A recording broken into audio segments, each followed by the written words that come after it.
John from Committed here. I'm talking to you today about something we get asked about, and that's some quick change differential setups. We do them for a couple different types of cars: S13, S14, S15, 240s. The Cadillacs, we've done quite a few of the Cadillacs, ATSs, 6th gen Camaros, BMWs, but one we get asked about a lot recently has been like BRZ, GT86, FRS. We just finished up one today, and just wanted to walk you through some of the basic stuff.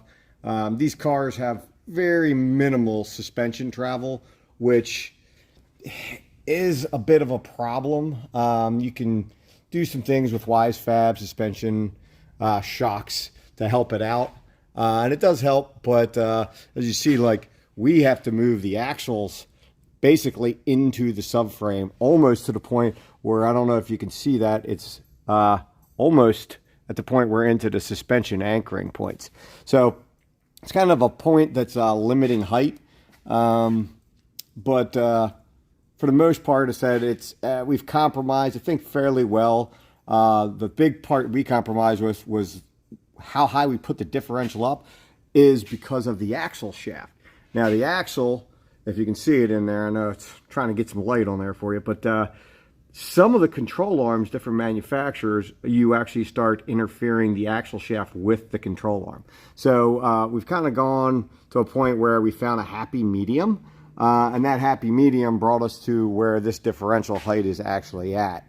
It works pretty good. I said we had a lot of different drivers that run it, but we've heard some, complaints like we'd love to see it higher, but I said it's with kit stuff like that, it's always a compromise.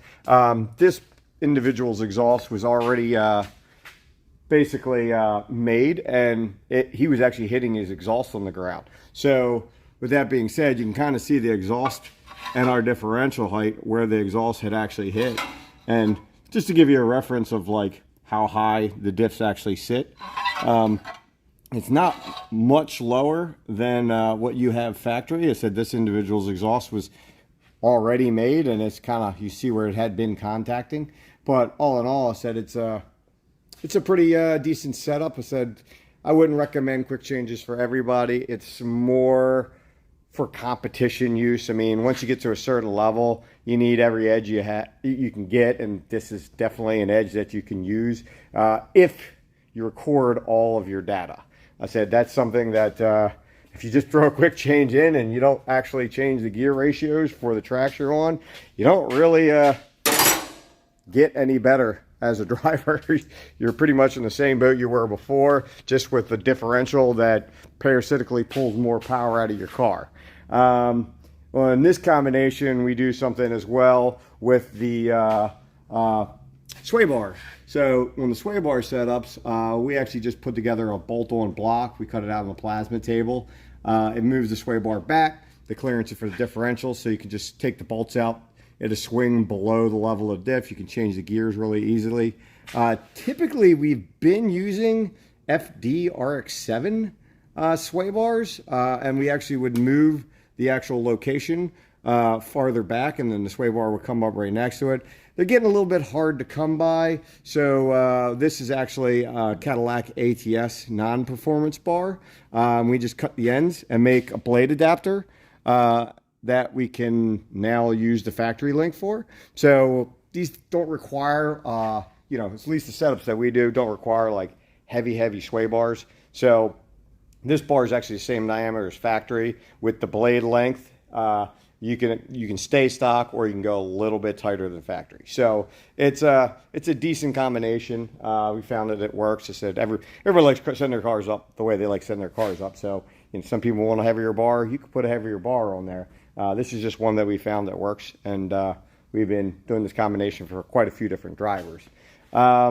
I think that's pretty much it. I mean, to get it in there, I said you do have to cut out the sheet metal in the floor pan, and there's a little wheel well brace that luckily in our case had already been removed. We didn't do that, but that does have to be removed on a BRZ, FRS, GT86, whatever you want.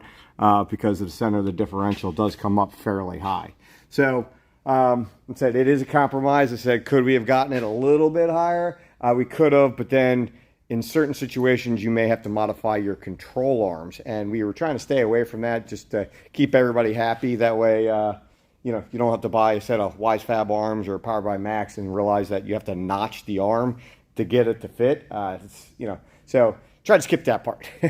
But besides that, I mean, yeah, I mean, they're pretty straightforward. I said we do recommend for competition only. It is more of a higher maintenance item, and it does pull a lot of power out of the car. But there's so many more benefits to it in competition that I don't know. I said to each his own, but something that we do fairly commonly.